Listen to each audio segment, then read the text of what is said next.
No debate do dia com Maria Lídia Flandoli, os desafios do PSL no Congresso Nacional. E são nossos convidados o oficial da Polícia Militar de São Paulo, Coronel Tadeu, deputado federal eleito com 98.373 votos. Também está conosco Carla Zambelli, deputada federal eleita com 76.306 votos, idealizadora de congressos nacionais contra a corrupção. Eu agradeço muito a presença de vocês aqui e o nosso assunto é o seu partido. É o PSL, que teve um desempenho muito interessante, com destaque nessa eleição. O PSL conseguiu compor a segunda maior bancada na Câmara Federal, elegeu 52 parlamentares. O primeiro lugar ficou com o PT, que elegeu 56. E eu vi, inclusive, que o PSL está acreditando que essa bancada vai aumentar, que agora, com cláusula de barreira, etc., existe a oportunidade de vocês seduzirem outros parlamentares de outros partidos e chegar até uns 61. Exatamente. Muito bem. Então, eu quero começar por aí.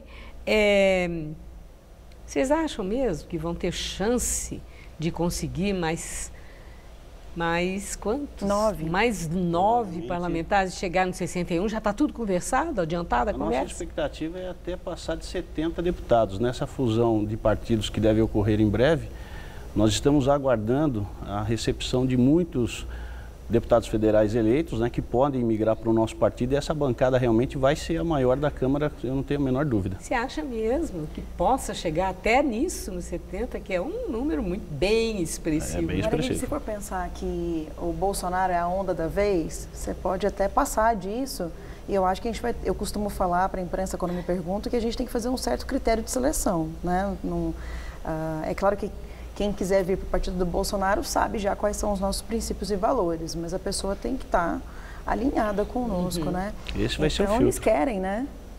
Eu não entendi. Esse vai ser o filtro. As pessoas que quiserem se juntar ao time serão muito bem-vindas, mas vão ter que respeitar as regras do partido, que é justamente, no mínimo, a correção de atitudes. Mas e a sinalização lá, assim, no contato que vocês têm com parlamentares de outros partidos de vários estados? Existe um ânimo nesse sentido de falar, epa, meu lugar é ali no PSL, afinal de contas, o presidente da República é aí o grande líder desse partido? Nos bastidores, vários deputados já anunciaram que virão para o nosso partido, né? Vários, né? Essa conta a gente não consegue ter ela exatamente, mas nós já temos a certeza que realmente seremos a maior bancada e estamos aguardando essa data tão esperada para que realmente o nosso corpo diretivo ali do PSL dentro da Câmara dos Deputados aumente. Certo. A gente percebeu até naquela reunião que a gente teve essa semana agora no partido, quando a gente saiu da reunião, estava chegando outro partido. E é impressionante, os deputados, eles tratam o Jair Bolsonaro como um líder mesmo. Vão tirar fotos. Os de outros partidos? Os de outros partidos, e partidos grandes que não vão... Bom, mas aí nós vamos falar, porque está havendo uma articulação também. Eu pensei agora assim, bom, mas eles vão ter que combinar com os russos também. Porque, aquela piadinha, porque está havendo uma movimentação ali, possivelmente diante dessa perspectiva de vocês sim se tornarem a maior bancada e com um número tão expressivo de parlamentares, que por todas as razões vocês possam se tornar atraentes. E os outros partidos, é claro, eles querem, não estão vendo isso do ponto de vista da competição política como muito interessante. E há uma articulação, eu vi que tem 14 partidos pelo menos. E isso equivale ao quê? A 60% dos parlamentares lá da Câmara Federal, para impedir que vocês abram muito as asas, que esse voo assim já comece muito elevado. E não sei se a ideia chegue a ser para isolamento do PSL ou se é para contenção. Não, como é que vocês veem esta articulação? Que recado que a Câmara Federal está mandando para o PSL? O isolamento eu acho difícil de acontecer porque nada se faz sozinho dentro daquela casa. Então, temos que ser muito inteligentes para entender que o processo político, ele envolve realmente acordos, conversas. Então, trabalhar sozinho lá é realmente pedir para se dar mal. E que recado você viu nessa articulação de tantos partidos que necessariamente não são aliados? Existe uma pressão, né? Eu senti um pouco de pressão. É natural que quem esteja no poder, por exemplo, Rodrigo Maia, queira montar um blocão e queira pressionar os lados, né? Que ele concorde. Bom, ele tem um objetivo muito claro, que é a reeleição dele próprio, né? Então, o que ele fez? Espertamente, ele distribuiu as comissões, cargos, secretarias, etc., para alguns partidos para obter esse mesmo apoio que ele tem agora. Soltou algumas pautas bombas, né, que inclusive a gente foi contra agora nos últimos dias de votação, e isso é natural, que é justamente para dizer, olha, eu estou aqui com esses partidos, eu tenho essas pautas, venham para o meu lado para poder conter. Eu acho que aí entra o público, bastante já entraram, a gente esteve notando nas redes sociais assim, uma pressão muito grande em cima do Rodrigo Maia, para ele também entender que o Brasil precisa andar. A pauta agora 2019, nos próximos 4 anos, é Brasil, né? E eu acho que o recado foi dado muito bem nas urnas, foi dado o recado de que a gente quer renovação política, o povo quer a nova política, que essa velha política de loteamento de cargos já não funciona mais. O Bolsonaro está colocando isso em prática nos ministérios. Agora, a deputada Carla Zambelli, do jeito que a deputada fala, a impressão que dá é que tudo são flores ali no PSL, né? Que existe uma harmonia, que você fala a gente, então a gente está vendo um bloco coeso e a realidade é bem diferente, nós sabemos, já houve um estranhamento e com muito ruído entre parlamentares, não apenas da Câmara, mas inclusive com o senador que teve os 9 milhões de votos e que é um nome de muito peso dentro do partido, o Major Olímpio, e com a deputada mais votada de São Paulo, a deputada Joyce. O que eu quero saber é se aquele estranhamento já foi de verdade administrado, ou se lá o que está crepitando é a fogueira das vaidades entre os próprios integrantes do PSL. Eu quero saber se aquela foto em que ela fez com as mãos, aquele gesto do coração ao lado do filho do Bolsonaro, é coisa para inglês ver ou é coisa para valer? Olha, realmente a temperatura subiu por cerca de 48 horas no máximo e depois os ânimos foram realmente se acalmando. É muito natural. Todo mundo está chegando, tudo é novidade. Existe aquela coisa do ego, aquela coisa da vaidade, né, de alguns, mas graças a Deus isso já foi contido e hoje nós podemos dizer que realmente estamos em harmonia. E quem foi o bombeiro? Foi o Jair Bolsonaro? Que todos chegou nós, lá e falou, vamos parar? Todos nós participamos. Olha, eu vou ser bem sincera, o que aconteceu, não existe, falaram assim, existe uma divisão no PSL? Alguns jornalistas me perguntaram, existe divisão? Divisão existe quando tem 30-70, 60-40, 50-50, não era o caso. Ali o caso era, todos concordavam com o Eduardo, porque começou de um tweet dele dizendo que a articulação... O Eduardo Bolsonaro, dizendo que a articulação deve ser feita por parlamentares que estejam no mandato. E o que aconteceu foi que a Joyce... Pela votação, achou que podia. Não é que ela achou que podia, ela já estava fazendo articulações e a carapuça serviu. E aí começou a discussão. E o que aconteceu foi que todo mundo ficou do lado de Eduardo Bolsonaro, inclusive o Major Olímpio. Então a grande discussão era ela justificando porque estava fazendo articulação, e os outros todos dizendo, não, você não pode, quem tem que fazer articulação é Eduardo Bolsonaro. Aliás, é uma regra da casa, né? Só os que estão em mandato realmente é que podem se arvorar a fazer isso. A colaboração ela é muito bem-vinda, mas ela tem que ser muito bem medida para você não ultrapassar determinados limites. E isso é o que foi resolvido, que é o mais importante. O que acontece é o seguinte, uma deputada, como você falou, uma deputada mais bem votada e tal do Brasil, até a gente fez uma conta de brincadeira, por exemplo, os deputados mais bem votados do Brasil, em referência ao número dos estados, foram o Pablo, que é o delegado do Amazonas, que teve 8 ponto alguma coisa por cento, a própria Beatriz Kisses, que teve 8 alguma coisa por cento. Então, por porcentagem, ela não foi a mais bem votada. A mais bem votada são os numericamente. Que numericamente, ela foi a mais bem votada. Um então, colégio eleitoral muito numeroso. E o que a gente tem que entender agora é, a partir de 1º de fevereiro, todos teremos um voto cada um. Isso é o que conta a partir de agora. Lá todo mundo vai ser um voto. Cada deputado um voto. E eu acho que é isso que algumas pessoas estão demorando um pouco a entender. Mas é aí, pouco a pouco. Bom, mas houve também aquele problema de vazamento, de grupo em WhatsApp, e vocês usando muito as redes sociais, não que a gente está chamando aí o WhatsApp de rede social propriamente, mas para uma fonte, para uma interlocução conjunta é muito usado, ou mesmo um a um. E parece que o WhatsApp mostrou não ser o melhor meio para comunicação segura, né? Entre os parlamentares, entre num grupo político. Baixou alguma norma lá no PSL de, não vamos conversar em grupo pelo WhatsApp, porque de repente vaza e ninguém sabe quem vazou? Essa foi a parte triste da história, né, de alguém ter deixado vazar. Infelizmente é impossível se saber deixado quem foi. Ou deliberadamente passado. Ou deliberadamente, né? Deliberadamente passado. Caso nós soubéssemos a autoria de quem fez isso, com certeza o partido tomaria providências disciplinares, né, contra essa pessoa, né? Podendo incorrer até numa expulsão, que realmente já começar assim não é bom, né? O calor que gerou na imprensa foi desagradável para todo mundo, e em especial para nós que somos parlamentares. Mas está culpando a imprensa? Não. Estou culpando o vazamento. A imprensa fez o papel dele. A imprensa fez o papel. Só que nos colocou numa posição tão desconfortável para explicar tudo isso, né? E nós temos aí ao longo dos dias feito explicações, cada um dentro do seu espaço com a imprensa. Claro que alguns acabaram ganhando mais espaço do que outros, mas todos, até o mais pequenininho dos deputados lá, teve que responder sobre isso. Então essa é a parte desagradável para a gente, né? Infelizmente a gente não consegue saber quem foi que fez isso.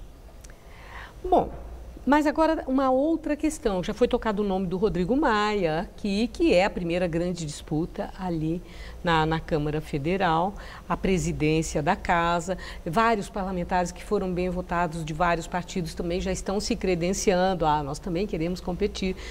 O Kim Kataguiri veio aqui, já lançou a candidatura, já falou assim com um ânimo danado.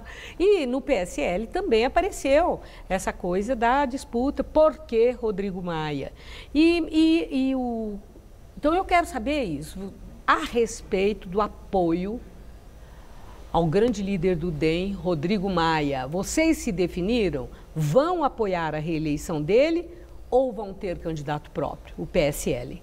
Ainda não foi nada decidido. Essas conversas apenas iniciaram, né? Existem outras candidaturas, existem outros proponentes, até candidaturas individuais estão ocorrendo, provavelmente até aconteçam cerca de 5 ou 6 candidaturas. O partido ainda não decidiu. Aliás, nós não tivemos nem tempo suficiente para conversar sobre esse assunto. O mês de janeiro agora vai ser muito determinante, porque vai ser obrigatório os deputados do PSL se sentarem numa mesa e discutir essa sucessão da presidência da Câmara. É claro que o Rodrigo Maia, pela experiência que tem, ele sai na frente, ele é o atual presidente, né? Ele domina bem esse processo e está conversando com todos os partidos. Então, nós não podemos descartar que ele possa ser o futuro presidente. Não há condição. Não, uma coisa é a chance dele se reeleger. A outra é nessa reeleição, o PSL estar junto, né? E a minha pergunta foi essa. Se vocês já definiram se estarão ou não junto com o Rodrigo Maia. O Bolsonaro falou na última reunião, isso saiu na imprensa, inclusive, de que o ideal é que não saíssemos com uma candidatura no PSL. Ele acha que, como o PSL já está no executivo, que teríamos que deixar as candidaturas para outros partidos no legislativo. Isso já tinha apontado várias vezes em outras ocasiões. O Eduardo Bolsonaro apontou algumas vezes de que Rodrigo Maia não seria, a princípio, o candidato do PSL. Mas eu acho que a gente ainda tem que andar um pouco, né? Ainda tem chão. Acho que precisa entender bem o que o Rodrigo Maia vai fazer, né? Porque ele tem algumas coisas prós, ou seja, ele reúne as características necessárias para aprovação por exemplo, das reformas que a gente precisa realizar e etc. Mas, por outro lado, ele tem algumas coisas que não contabilizam tão bem para ele no passado, como, por exemplo, ter não aberto ao CPI da UNE, né? Ele arquivou 2 pedidos de abertura de CPI da UNE em acordo com o PCdoB. Isso está lá no passado, mas algumas pessoas se lembram, e o povo brasileiro se lembra também. Eu já fui cobrada várias vezes dos meus seguidores. Então, o que a gente tem que sobrepesar é o seguinte: tá bom, Rodrigo Maia tem seus prós, tem seus contras, e como que ele vai fazer com relação ao PSL?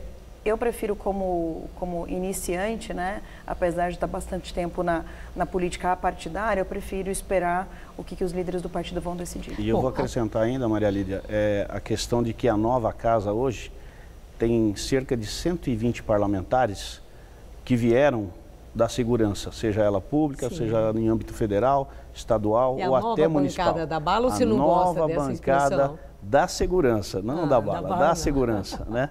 E essa bancada da segurança, ela tem um peso muito importante.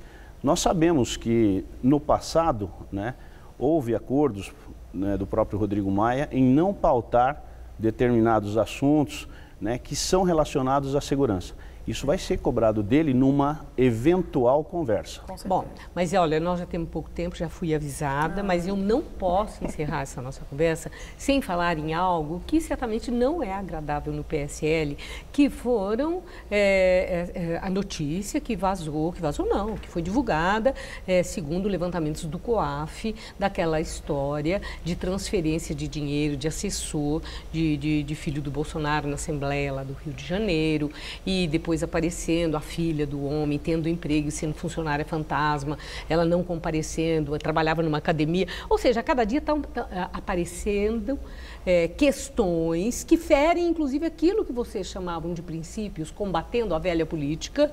E é uma prática, tudo isso sugere que é a prática da velhíssima política, de um toma lá da cá, de um contrata um monte de assessores para poder passar parte do salário, para devolver para o parlamentar, etc. e tal. E explicações convincentes ainda não foram dadas. Eu quero saber se nas interlocuções nas redes sociais, vocês que se elegeram com essa força do cyberuniverso estão sendo cobrados. Eu estou sendo cobrada. Estou sendo cobrada para me posicionar, e eu já me posicionei dizendo o seguinte: se o Bolsonaro, Flávio Bolsonaro, ou o assessor dele tiver alguma culpa no cartório, a gente chama de culpa no cartório, ou seja, souber dos valores, tiver, por exemplo, algum valor transferido para sua conta... Tivesse beneficiado desse esquema, né? Porque, assim, pode acontecer também do ex-assessor ter se auto-beneficiado, né? Colocou a filha e tal, já é um ex-assessor, não está mais... eu não conheço. Mas não teve explicação ainda. Você está satisfeita com aquilo que já foi dado como explicação? Eu acho que a explicação, mais do que a explicação deles, eu estou esperando a explicação do Ministério Público, da Polícia Federal, da Justiça. E deles não, por quê? Deles eles já disseram. O Bolsonaro falou, se tiver alguma coisa errada eu vou arcar com as consequências. O Flávio Bolsonaro também falou a mesma coisa. E eu digo o seguinte, se a Justiça disser que um deles tem culpa, não interessa quem for. A gente não tem bandido de estimação. E a sua posição? Também, eu estou sendo cobrado também, e nós não podemos julgar ninguém antecipadamente. Eu não tenho todos os detalhes do que está acontecendo, mas sou partidário da mesma opinião da Carla, que essas explicações elas vão ter que aparecer em algum momento. Que é a negação daquilo que o partido prega, né? E que vocês certamente pregaram na campanha. Em algum momento também quem está sendo acusado vai saber exatamente do que está sendo acusado, porque por enquanto isso não aconteceu. Por enquanto a gente só tem notícias Mas já muita coisa foi divulgada. Sim, e que traz um desconforto, certamente. Exatamente, o desconforto existe, ninguém pode negar. Mas acredito que essas explicações elas vão surgir, né? E se realmente ocorreram erros, esses erros vão ter que ser reparados. Porque nós temos até que dar essa resposta. Todos nós. Estão cobrando, né? Sim, sem nas dúvida. redes sociais, que tem vantagem e desvantagem, né? Não, mas eu acho ótimo. Eu só vejo vantagem. Transparência, essa comunicação rápida com o público. E eu espero de verdade que a Polícia Federal, o Ministério Público, acelere essas investigações para que a gente possa ficar mais tranquilo. O Flávio Bolsonaro possa estar mais tranquilo se ele for inocente. E não sendo inocente, é aquilo. Vamos ver quem são os culpados. Certo. Isso ficou muito claro na posição de vocês. Bom, nosso tempo aqui terminou. Eu assim, muito rápido, mas assim, numa palavra, assim, chegando, tomando posse, começando, qual é seu primeiro desafio, Zambelli? Combater a corrupção. Combater a corrupção. E o seu também? Combater a impunidade. A impunidade. É quase a mesma coisa. Estão juntos nessa parada. Estamos juntos. Eu ajudo ela e ela me ajuda. Isso. Complementares. Muito obrigada. Uma boa noite. Nós que agradecemos.